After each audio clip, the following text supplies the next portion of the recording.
Question number देखिए 22।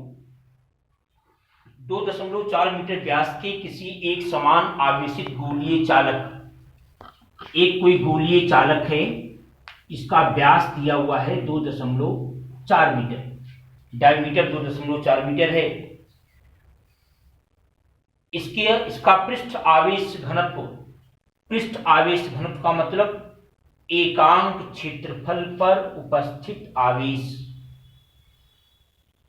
यानी per unit area पर कितना चार्ज है, ये दिया हुआ है कितना 80 माइक्रो कूलाम प्रति मीटर स्क्वायर, ये दिया हुआ है।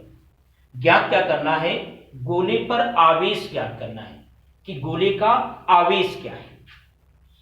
आवेश का पृष्ठ घनत्व पता है, मतलब एकांक क्षेत्रफल पर आवेश पता है।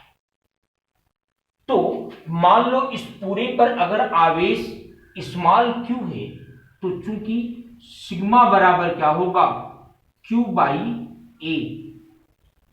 अगर पूरा क्षेत्रफल a है, इस पर आवेश q है, तो आवेश का पृष्ठ घनत्व क्या होगा q बाई ए, और q बाई ए को हम क्या बोलेंगे सिग्मा, आवेश का पृष्ठ घनत्व।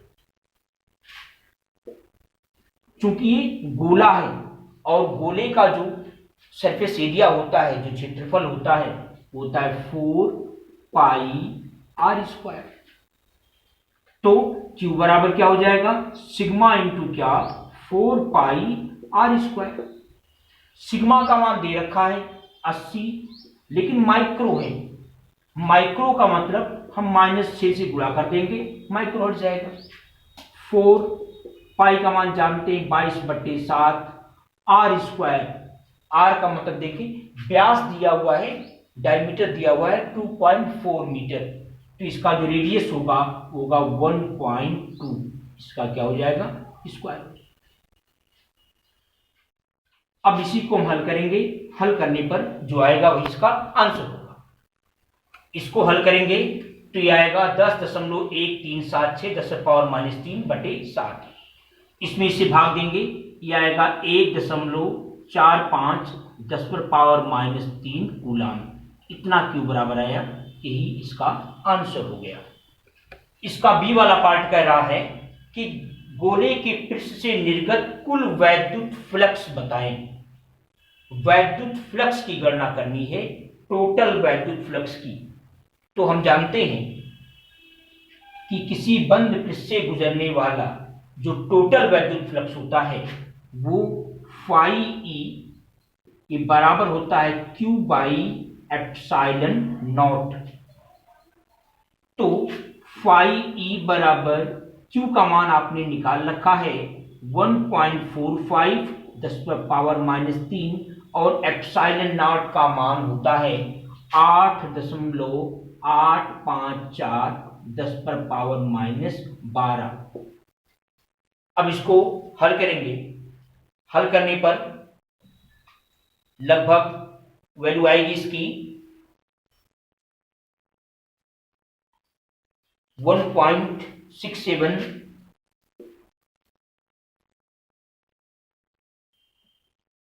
10⁻8 इतना आएगा। तो phi E is equal to हो गया 1.67 10⁸ न्यूटन मीटर स्क्वायर प्रति कूलाम। क्वेश्चन नंबर 23 देखें। कोई अनंत रैखिक आवेश 2 सेंटीमीटर की दूरी पर 2 सेंटीमीटर की दूरी पर 2 सेंटीमीटर है, मतलब 2 10⁻² मीटर, इतनी दूरी पर 9 × 10⁻4 न्यूटन प्रति कूलाम वैद्युत क्षेत्र उत्पन्न करता है। तो हमें निकालना है रैखिक आवेश घनत्व निकालना है। हमने पढ़ा है कि अगर अनंत लंबाई का कोई आवेशित चालक तार हो, इससे r दूरी पर जो वैद्युत क्षेत्र होता है वो होता है E बराबर λ/2 पाई एप्सिलॉन नॉट r। ये हमने पढ़ा है, जहां पर लैम्डा क्या है आवेश का रेखीय घनत्व, मतलब एकांक लंबाई पर उपस्थित आवेश है। तो हमको क्या निकालना है? लैम्डा निकालना है। ई का मान दिया हुआ, आर का मान दिया हुआ, ये मान जानते हैं। इसको इस फॉर्म में भी लिख सकते हो।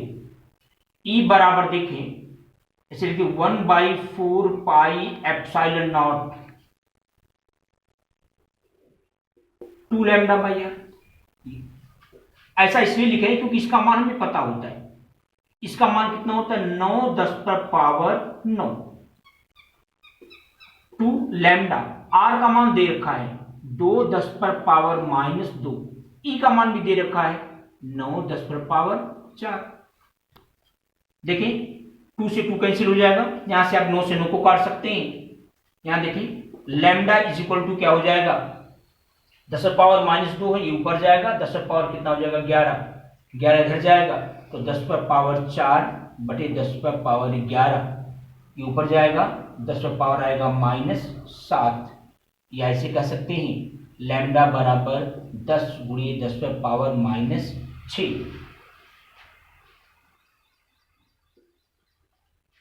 और रेखीय घनत्व का जो मात्रक होता है वो क्या होता है? कूलाम प्रति मीटर। देखें सॉरी 10 नहीं होगा, 0.1 होगा। 0.1 10 पर पावर -6, या ऐसे लिख सकते हैं 0.1 माइक्रो कूलाम प्रति मीटर। ये लैम्डा का आंसर आ गया। क्वेश्चन नंबर 24 जरा देखें। दो बड़ी पतली धातु की प्लेटें एक दूसरे के समांतर एवं निकट हैं। इनके भीतरी फलकों पर प्लेटों के पृष्ठीय आवेश घनत्वों के चिन्ह विपरीत हैं और इनका परिमाण दे रखा है। दो प्लेट हैं ऐसे, एक ये प्लेट है, एक ये प्लेट है, दोनों ऐसे पैरेलल रखे हुए हैं। एक नेगेटिव चार्ज का है, एक पॉजिटिव है। मान लो ये नेगेटिव है, ये पॉजिटिव है, ये नेगेटिव है। इसके आवेश का पृष्ठ घनत्व सिग्मा है, इसके भी आवेश का पृष्ठ घनत्व सिग्मा ही है। दोनों के आवेश का पृष्ठ घनत्व परिमाण में बराबर है, लेकिन एक पॉजिटिव है तो एक नेगेटिव है। और ये कह रहा है कि फर्स्ट पार्ट ने कहा है कि जो पहला वाला प्लेट है इसके बाह्य क्षेत्र में, इसके बाहर यानी यहां पर आप वैद्युत क्षेत्र की तीव्रता की गणना करें। तो देखिए जरा, अगर मान लो हम यहां पर कोई पॉइंट लेते हैं तो ये चूंकि पॉजिटिव है, ये प्लेट पॉजिटिव है, तो यहां पर इसके कारण यहां पर वैद्युत क्षेत्र की वैल्यू होगी σ/2 एप्सिलॉन नॉट। और इसकी डायरेक्शन किधर होगी? चूंकि ये पॉजिटिव है तो इसकी डायरेक्शन इधर होगी, E1। और माइनस वाली प्लेट के कारण इस बिंदु पर वैद्युत क्षेत्र को अगर हम E2 माने तो चूंकि ये नेगेटिव है, ऋणात्मक प्लेट है, इसलिए इसके कारण यहां पर जो वैद्युत क्षेत्र की दिशा होगी वो इस दिशा में होगी। ये E2 का मुंह इस दिशा में होगा, ऋण की ओर।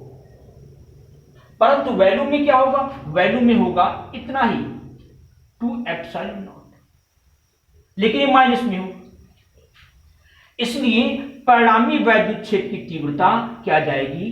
0। तो पहले प्लेट के बाहरी भाग पर वैद्युत क्षेत्र की तीव्रता 0 होगी। इसी प्रकार हम दूसरे प्लेट के बाहरी पॉइंट पर लेते हैं, तो यहां पर देखें, यहां पर इसके कारण वैद्युत क्षेत्र अगर हम E1 माने तो E1 का मुंह इस दिशा में होगा, क्योंकि ये पॉजिटिव है तो इसके कारण यहां पर वैद्युत क्षेत्र इस दिशा में होगा। पॉजिटिव आवेश बाईं ओर है तो वैद्युत क्षेत्र किधर होगा? दाहिनी ओर होगा। और जबकि इस नेगेटिव प्लेट के कारण इस बिंदु पर जो वैद्युत क्षेत्र होगा उसकी दिशा इधर होगी।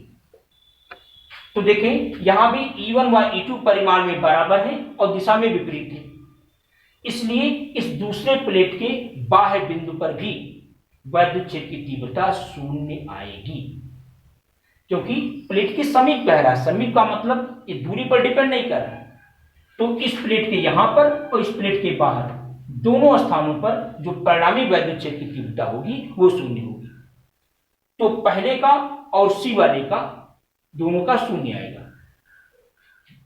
फिर कह रहा है कि इसके अंदर बताएं, अंदर दोनों प्लेटों के अंदर कितना वैद्युत क्षेत्र होगा।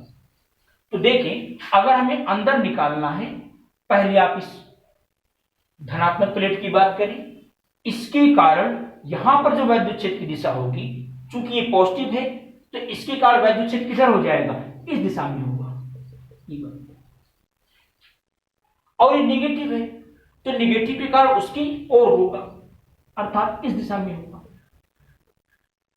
तो यहां पर E1 और E2 एक ही दिशा में होने के कारण जो परिणामी वैद्युत क्षेत्र होगा E बराबर वो sigma by 2 epsilon not, sigma by 2 epsilon not, ये दोनों आपस में जुड़ जाएगा। तो यह जाएगा sigma by epsilon not. Sigma की वैल्यू दी हुई है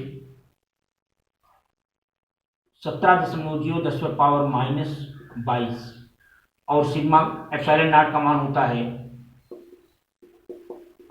10⁻12 पर आएगा 1.92 10⁻12 ऊपर जाएगा -10, कितना न्यूटन प्रति कूलम, लगभग मान सकते हैं 1.9 10⁻−2 न्यूटन प्रति कूलम। ये ई की वैल्यू आई यहां पर। तो इसके बाहर भी वैद्युत क्षेत्र की तीव्रता शून्य होगी, दूसरे प्लेट के बाहर भी वैद्युत क्षेत्र की तीव्रता शून्य होगी, लेकिन दोनों प्लेटों के बीच में जो वैद्युत क्षेत्र होगा उसकी वैल्यू इतनी होगी। हाँ देखिए सर, यहाँ पर -10 होना चाहिए था, -10 पावर, तो बीच में जो वैद्युत क्षेत्र की तीव्रता होगी उसकी वैल्यू इतनी आएगी 1.9 10⁻10 न्यूटन प्रति कूलम। अब नेक्स्ट वीडियो में हम अगले पार्ट पर चलेंगे, स्थिर वैद्युत विभव तथा धारिता, इलेक्ट्रोस्टैटिक पोटेंशियल एंड कैपेसिटेंस।